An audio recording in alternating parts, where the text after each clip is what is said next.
Good evening. My name is Antara Patro. I am a teacher of senior secondary school in Kolkata. I welcome you to the stories of tribal identity and culture that will explore the role of cross-culturalization and tribal communities in shaping cultural identity and ideology, curated under TMYS Review December 2024 in collaboration with Center of Asia Pacific Initiatives, University of Victoria. We are also calling for the submission of essays, poems, short stories under the project. To know more about the submission guidelines and the project architecture, please visit www.tellmeyourstory.biz. This evening, I consider myself very privileged to be in the company of our esteemed panelists, Dr. Jitendra Mohan Mishra, Dr. Rasmita Tripathy, Dr. Uday Shankar Mishra, who will shortly share their views and insights with us. The topic for today's discussion is role of special educational institutions in the promulgation of tribal culture and identity. Before we begin, I would like to introduce our speakers. Our first speaker for the session is Dr. Jitendra Mohan Mishra. Dr. Jitendra Mohan Mishra is presently working as the Dean and Professor and Head of the School of Management Studies, Department of Tourism and Travel Management in Central Tribal University of Andhra Pradesh. His additional responsibilities include being Finance Officer IEC and Director of IQAC,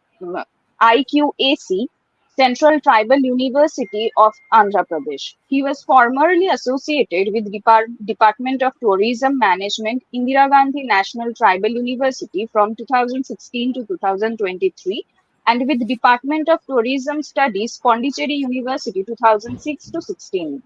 He has contributed to the field of research related to tourism, marketing, and enterprise through his myriad range of writings of various journals and articles. He has authored the book named Tourism Principles and Practices in 2011. We are delighted to have you on the panel, Dr. Jitendra.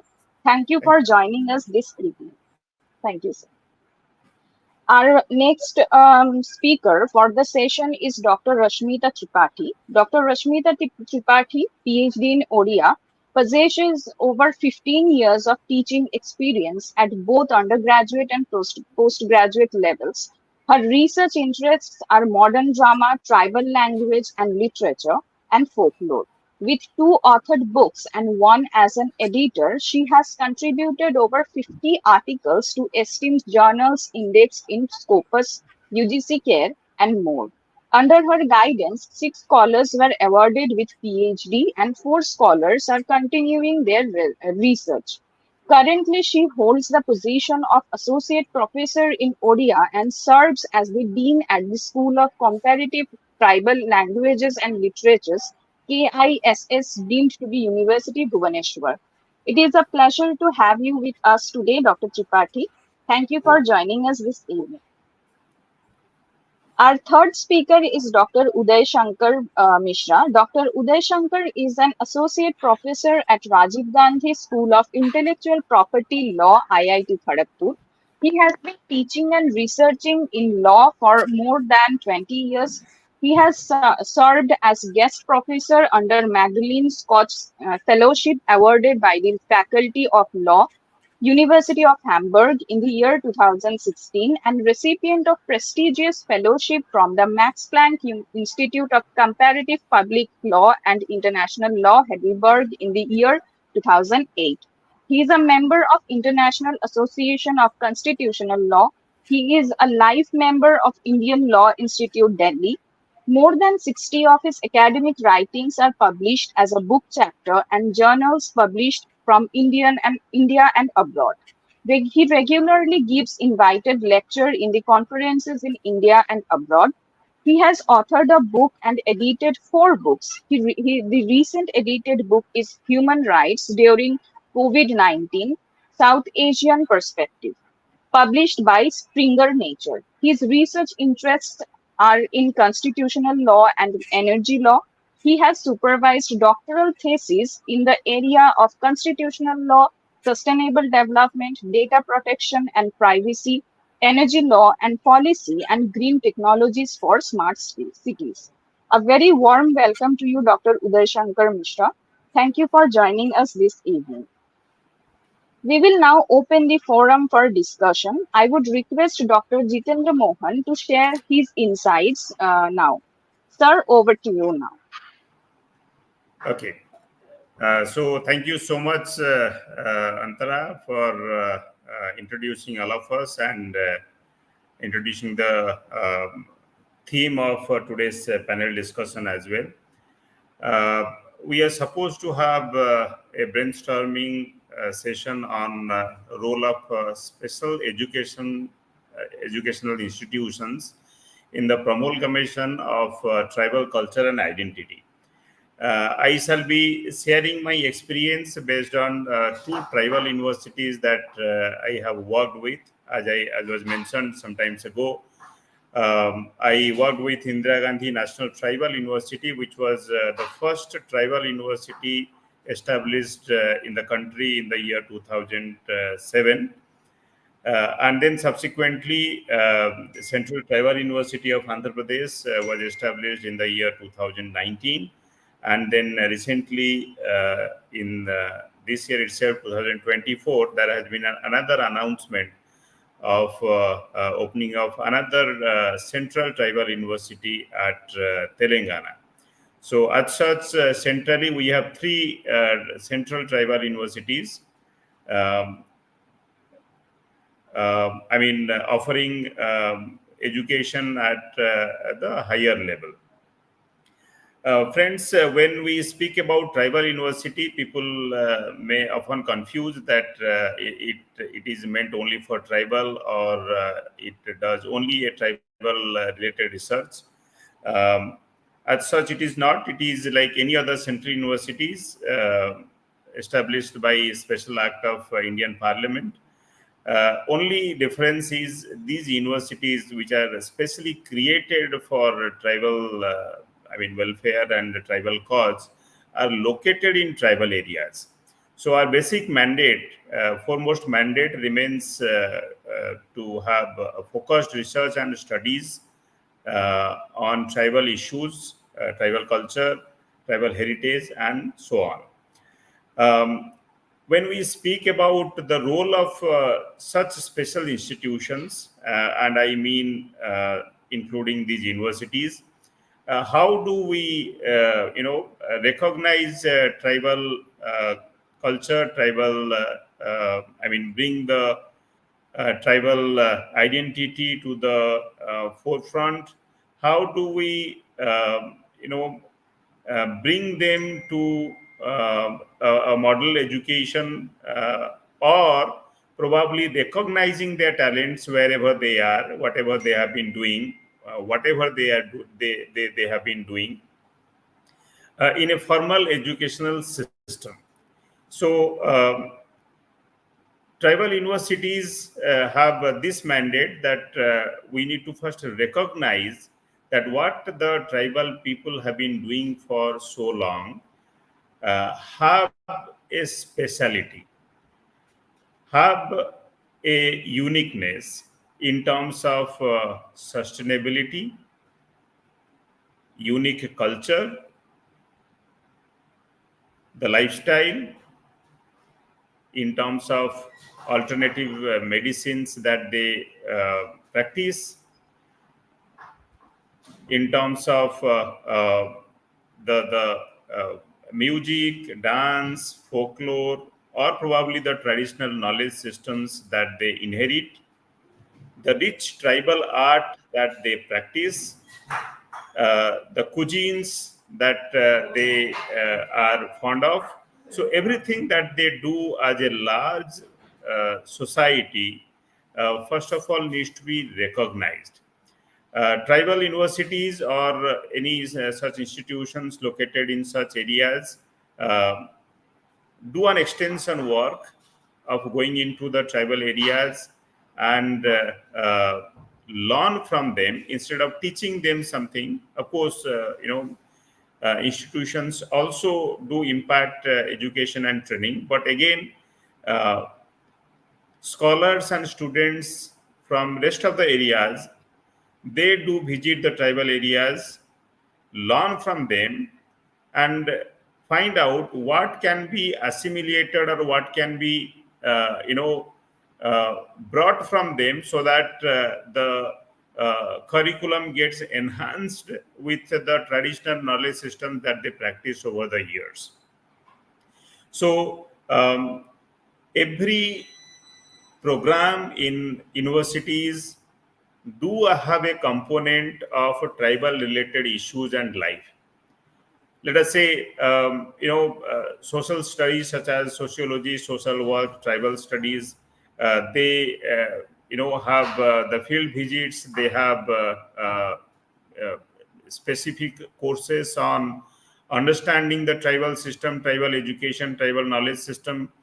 um, a program of, let us say, a botany or sciences or chemistry, they would understand about the tribal medicine, the alternative therapy that they practice. Um, a management department probably would learn how they have been practicing these barter systems successfully over the years, how they preserve their food, how what nutritions they practice and follow. So such such programs would have mandatorily some papers, some courses that would be tribal centric. So this is what we focus on, developing curriculums for every programs, keeping in mind that a tribal life, tribal knowledge systems is part of our regular course curriculum. Secondly, if I speak that in terms of research and documentations, universities do play a role, such as documenting their lifestyle, their house patterns, their dance, their their culture and whatever traditional dances that they practice, background of such things. So as such a repository is created um, for future generations to understand how the tribal life has been. uh, so documenting by the university and also helping the tribal people to document for themselves. So when tribal people are made to understand the importance of their own culture, they feel pride in preserving their culture. So through applications of information technology, through uh, this artificial intelligence, we create a hub for them. We create a platform for them to document their own culture, their knowledge systems, their rituals, their crafts, and all such things, and store it for, preserve it for future. Then the third area where our universities work is capacity buildings. We understand tribal population is good in some areas. They have a forte. They considered to be better compared to the rest. So skills such as sports, skills such as physical education. So such aspects is an area where they can excel very much. So whatever additional is required to help them harness their skills is what a university has to play a role. So let us say they are good at physical education, creating a stadium, creating a sports school close to them would help them excel in sports. Similarly, if they are good at, let us say, tribal medicines, we help them, um, preserving such herbs, or doing a scientific cultivation of such herbs, and helping them processing such medicinal plants for medicines. that is how the capacity building happens, and that is how university plays a role to help the tribal people. In terms of promoting tribal languages, my earlier university at Amarkantak, was doing a very good work for preserving the endangered languages. So there is a central government funded scheme of Center for Preserving Endangered Languages. So there is a need, and the university has been doing successfully over probably some 10 years now, of creating dictionary, creating a glossary of words of tribal languages. Gond, Baiga, they have a typical, usage of words which otherwise is not found in other languages. So, as a modern civilization, as a future looking, policy makers, we need to preserve these languages, and we should preserve our diversity of the country. So that is how this Center for Endangered Languages have been doing successfully, creating glossary of words, creating dictionaries, documenting their languages, documenting their way of expression, communications, and that is how the languages are preserved.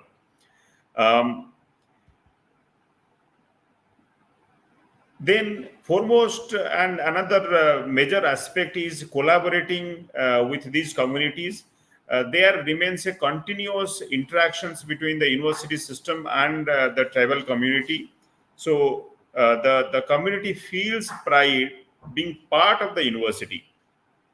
So when some workshops are being conducted at the university, and the community from the panchayat are invited to be part of it and to be speaker at university platforms, feel pride being a tribe, or they feel pride of their background and identity.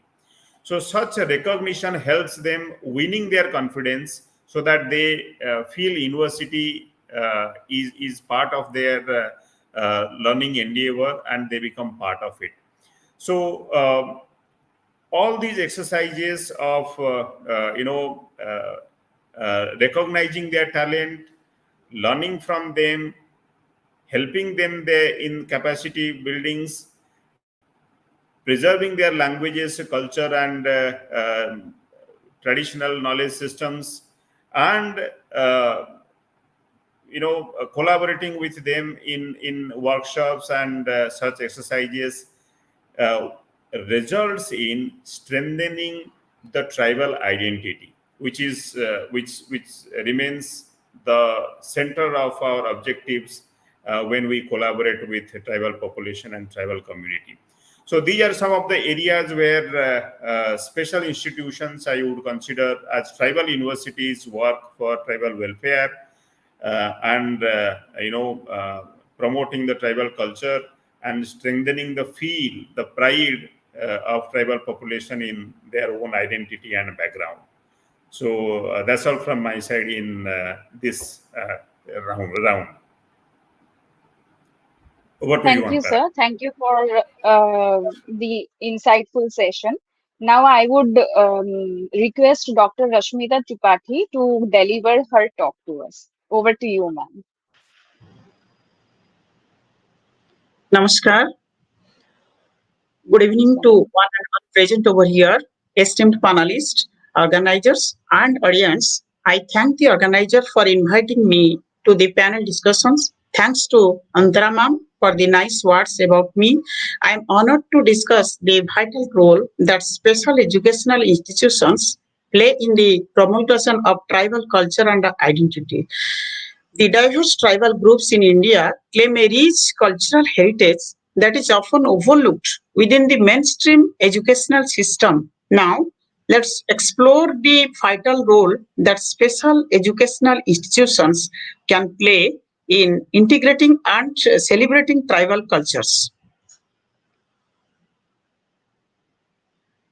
India is a land of multicultural diversity.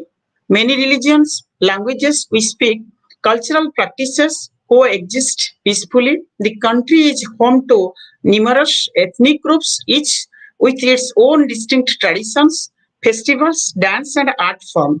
According to the 2011 census, India has 705 scheduled tribes groups with a population of around 104 millions, making up 8.6% of the country's total populations. Among these, 75 groups are particular vulnerable tribal groups with a population of about 4.5 millions.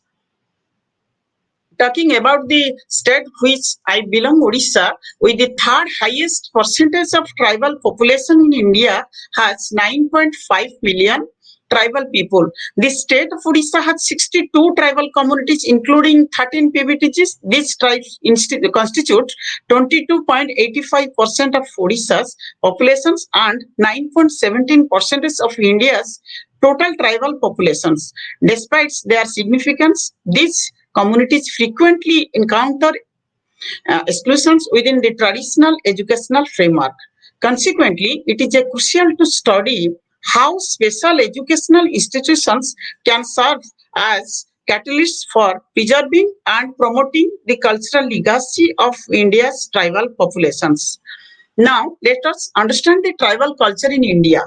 India is home to 705 recognized tribes, each with its rich blend of traditions, beliefs, and lifestyles, making up the country's diverse tribal culture and identity. Spread across various states, each tribe possesses distinct languages, dialects, customs, dance, music, art form, contributing to the country's cultural diversity. Tribes like the Gans, Vils, Santals, and Nagas, among others, have preserved their unique way of life through generations. Their traditional practices, such as unique rituals, festivals, music, and dance forms, reflect a deep connection to nature and inherited heritage. The folklore of tribal communities shared through storytelling provides a clear views of their beliefs and values. It highlights their emphasis on living in harmony, respecting nature, and maintaining a close relationship with the environment.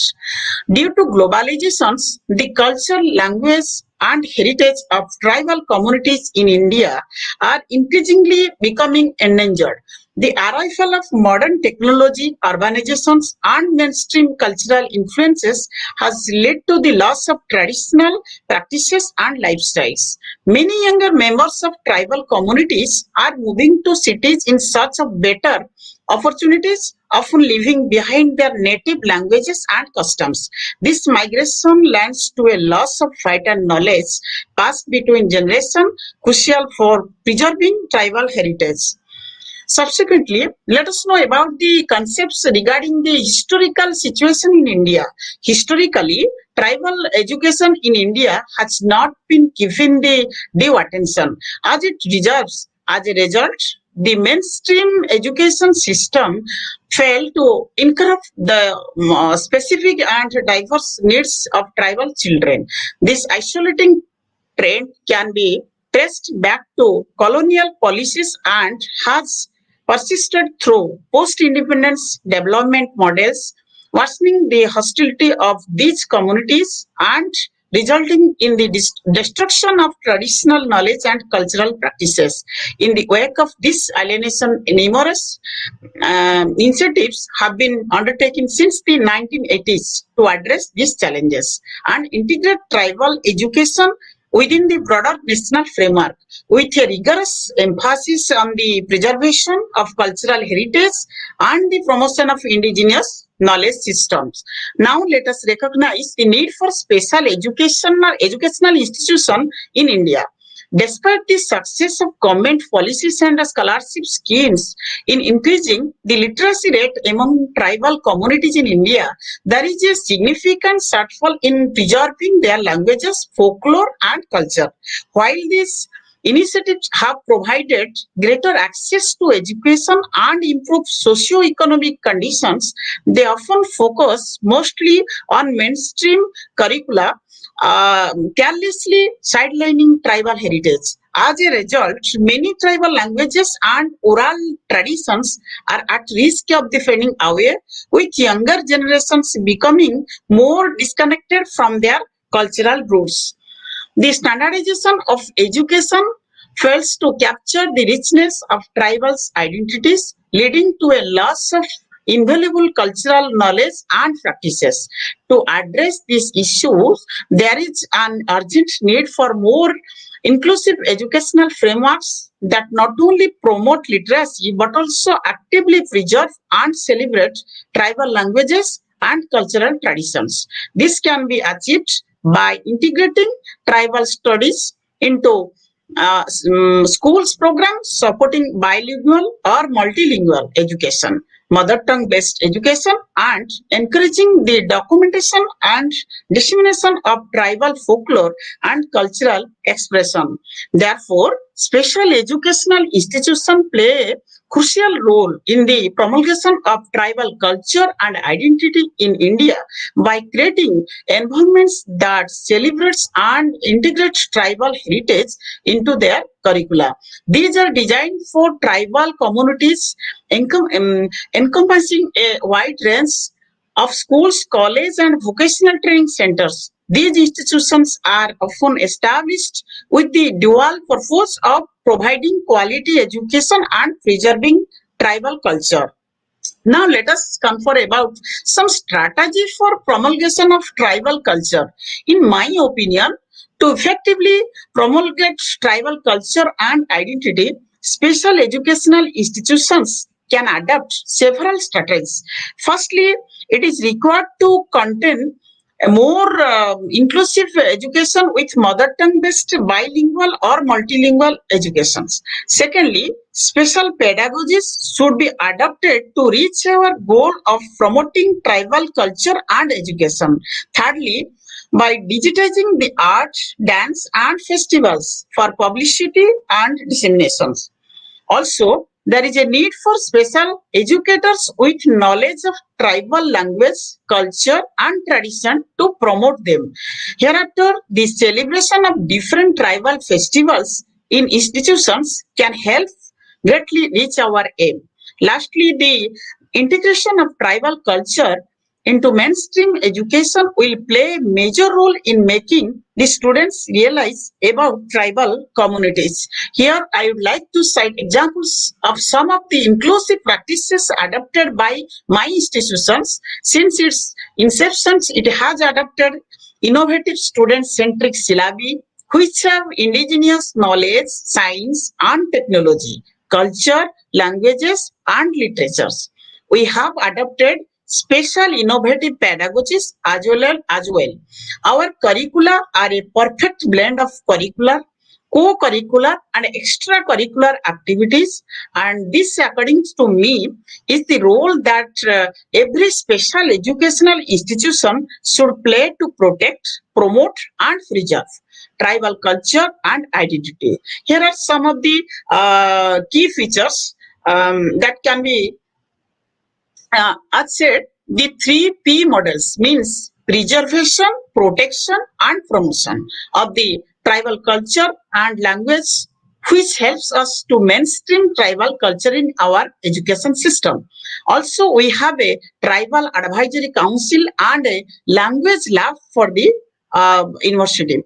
Lastly, we have professor of practice invited as resource persons having little or no formal learning but belonging to a humble tribal background, teaching the students about various aspects of tribal languages, songs, and dance, etc., as per the UGC.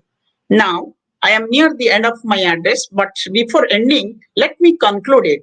Special educational institutions play a pivotal role in the revival and promotion of tribal culture and heritage by focusing on culturally sensitive education and creating inclusive environments. These institutions empower tribal communities to reclaim and celebrate their traditions through their efforts.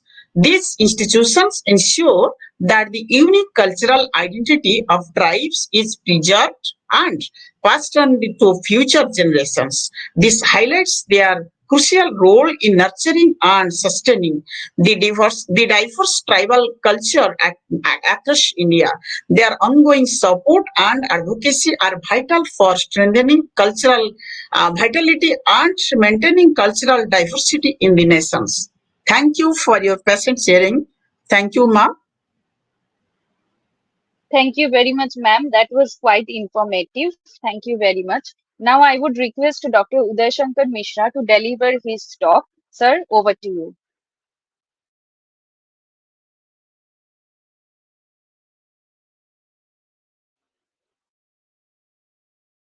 Am I audible? Yes, sir. Okay, thank you very much. Good evening to the esteemed panelists and my profound gratitude to the organization TMYS, which has got a very interesting full form, Tell Me Your Story, which itself gives enough, you know, uh, inquisitiveness to know more about this organization. Thank you, Antara, for approaching and giving this platform to me to share my thought on a very important area, I would say.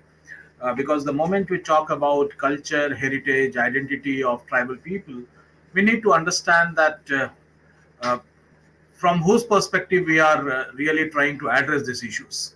Are we trying to address these issues from a perspective of an outsider or someone who is the part of the entire community?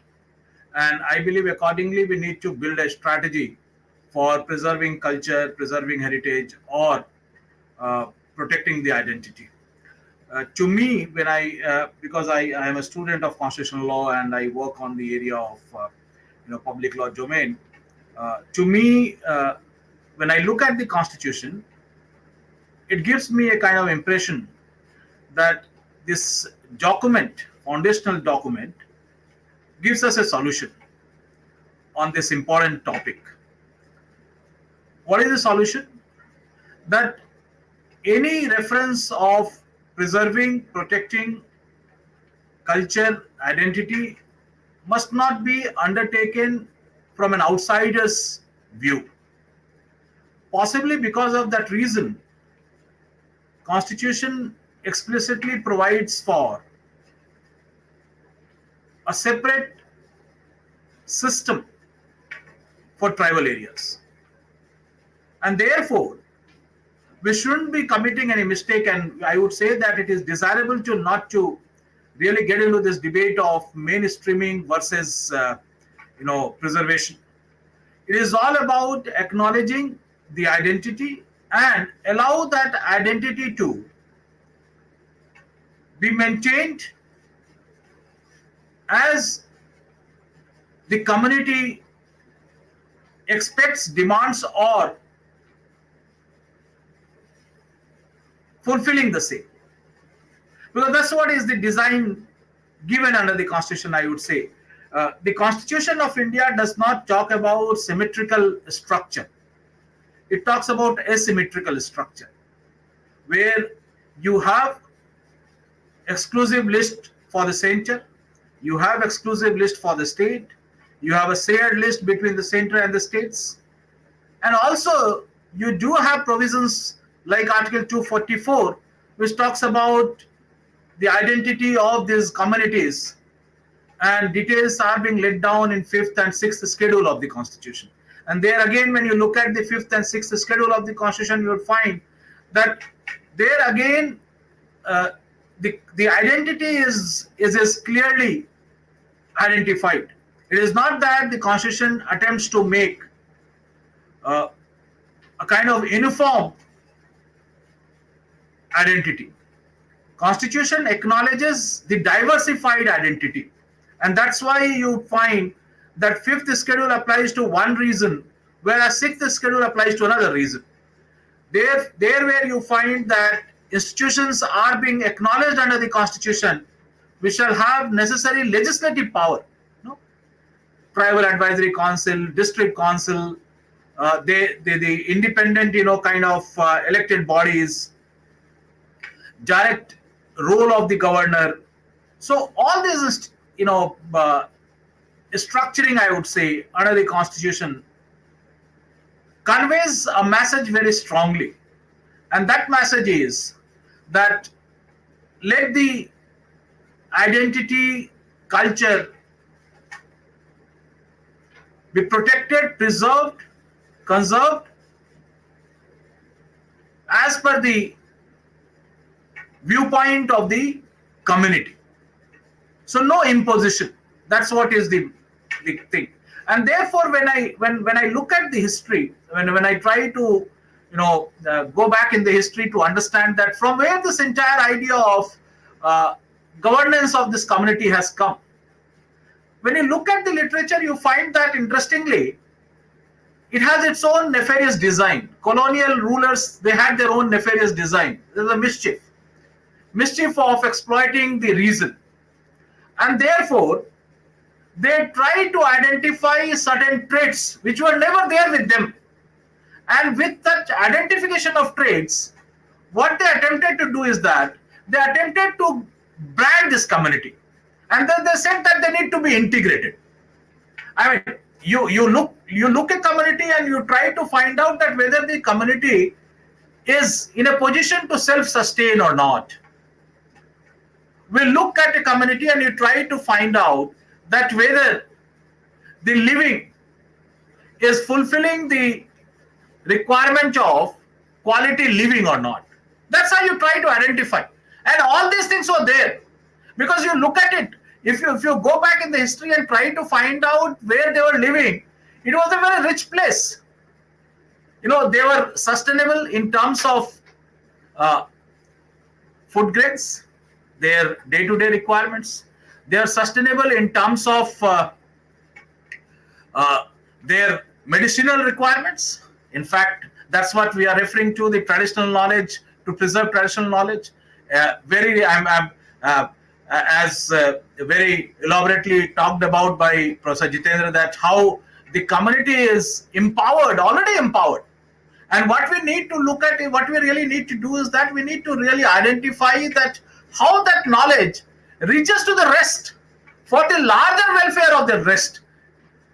That's what is the needed, and that's how I look at. So when you look at the role of the educational institution here, I don't know in what context we are using this term special education, because the special educational institution is also being used for other factors, other kind of issues. But I presume that here what we are looking at is that how the ordinary educational institutions, they are trying to develop a kind of strategy, which is a special strategy, to ensure that what belongs to them is truly acknowledged, appreciated, and informed to the rest.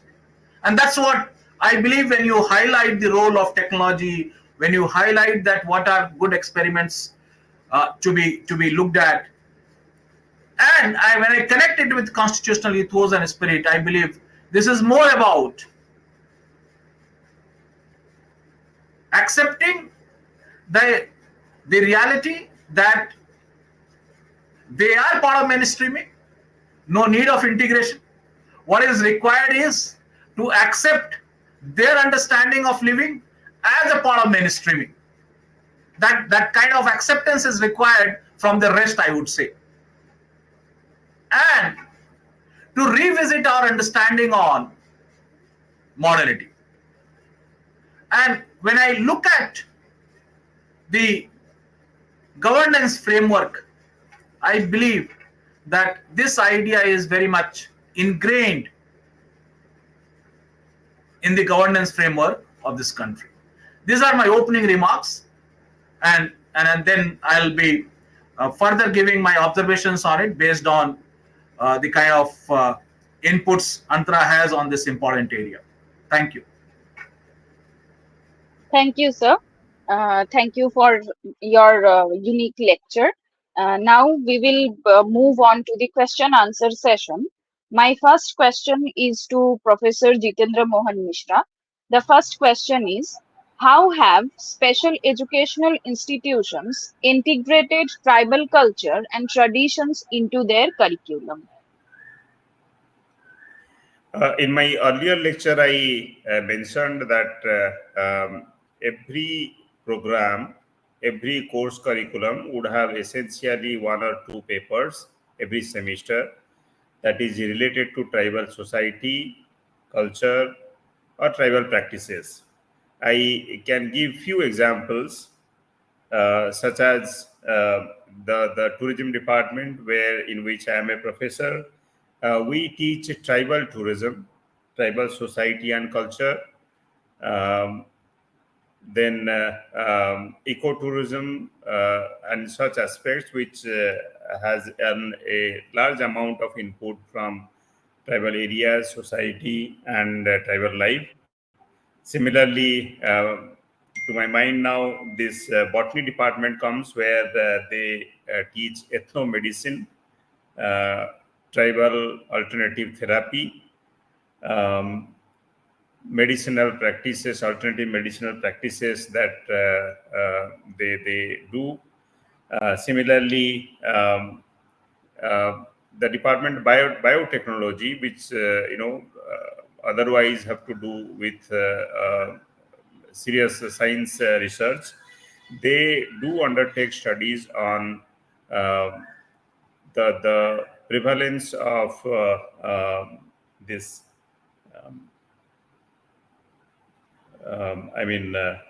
the deficiencies that the tribal population have, more specifically related to um,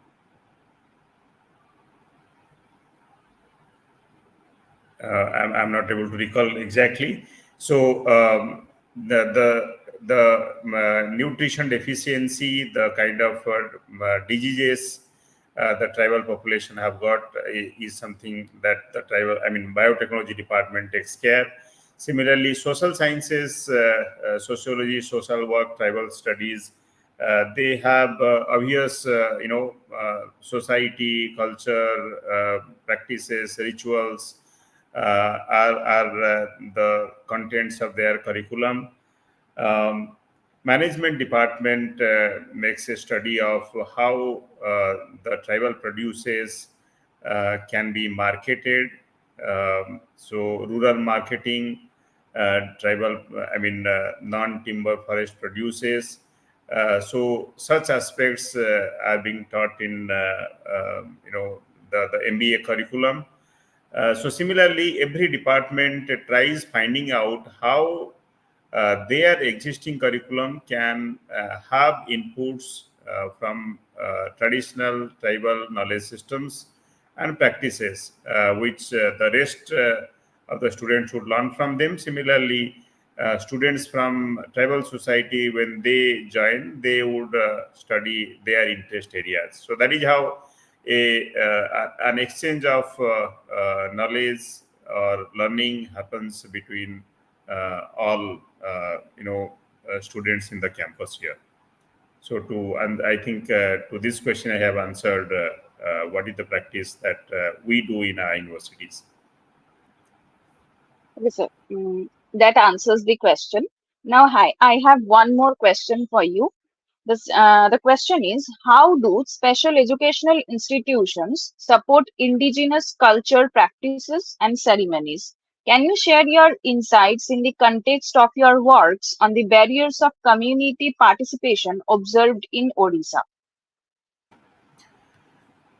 Um, Both my earlier university and the present university are located close to the borders of Odisha, where the earlier university and to a good extent this university also have started working on documenting tribal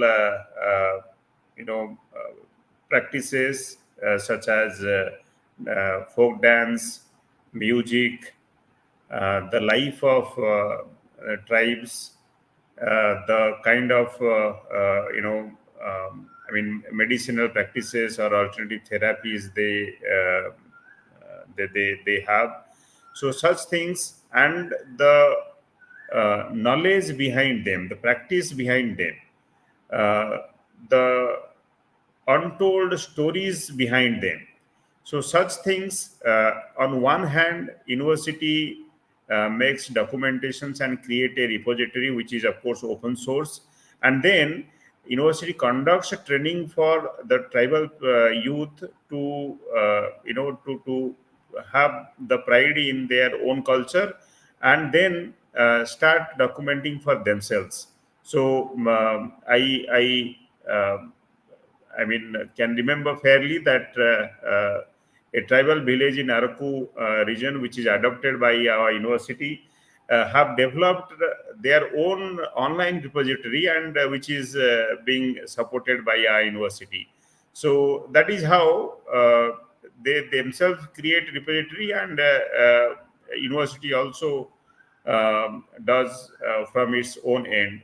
So both training as well as documentation happens in the university for preservation of tribal practices and cultures. Thank you, sir. My next question is to Dr. Rasmita Tripathi. The first question that I would like to ask you is what measures are taken to ensure that the education provided aligns with the community's values and expectations? Okay, madam.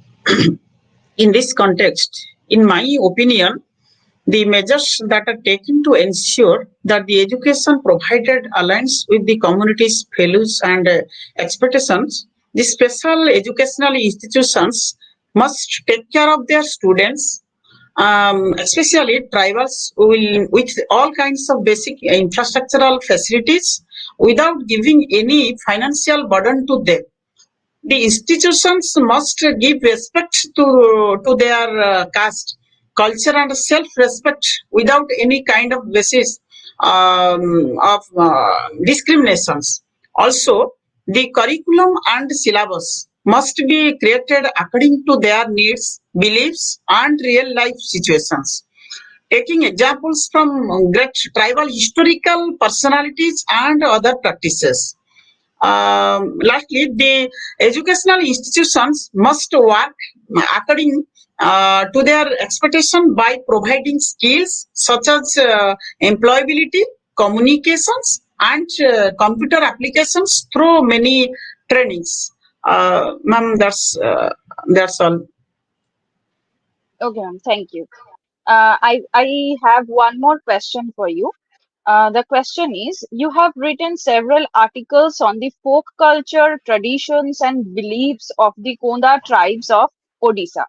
Kindly enlighten us how these special institutes contribute in mainstreaming or acknowledging such cultural forms. Okay, madam.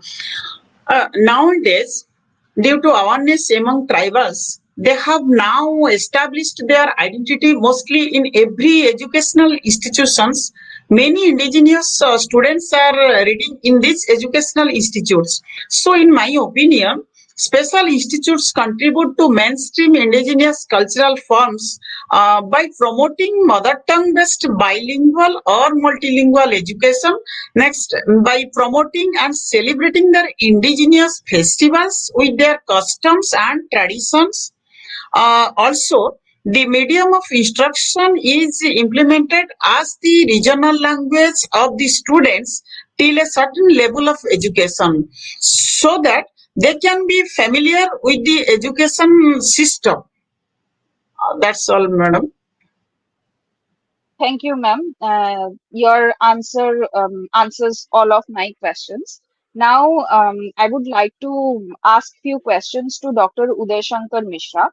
The first question I would like to ask you is, how can technology and digital tools be utilized to support the preservation and teaching of tribal culture? Are there any successful examples of digital initiatives in this similar context?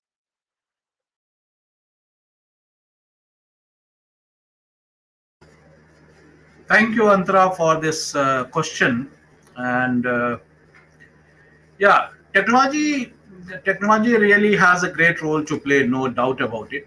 And it can be a kind of game changer, particularly when you're talking about something where there is a kind of existential threat, and where we need to act on a very fast pace. So uh, it is to be seen that how the entire uh, cultural practices is to be protected through the technology. Uh, some of the kind of tools which could potentially be used uh, for maintaining the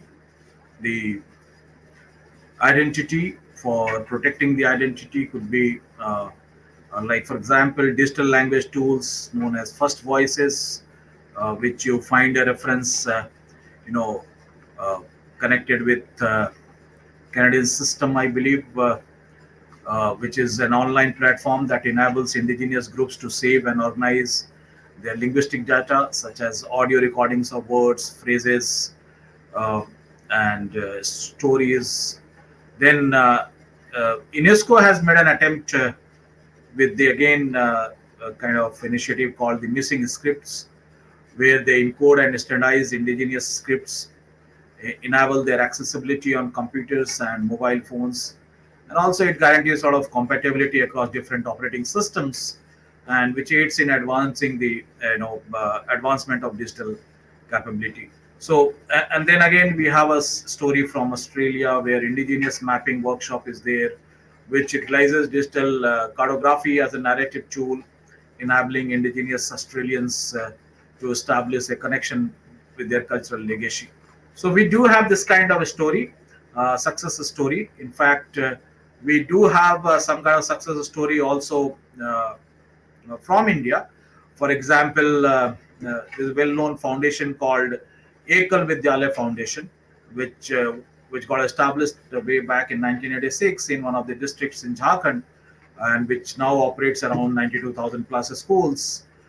They do have some kind of system where the entire teaching takes place with the help of storytelling, folk dramas. So what is required to be done is that how this entire processes can be digitized, and for that, what we have observed is that enough initiatives are taken at the government level. We find that the government has taken necessary initiatives in that regard, where you find that the government has you know come up with a special scheme on digital repository, where the government has come up with the scheme on documentation of indigenous practices.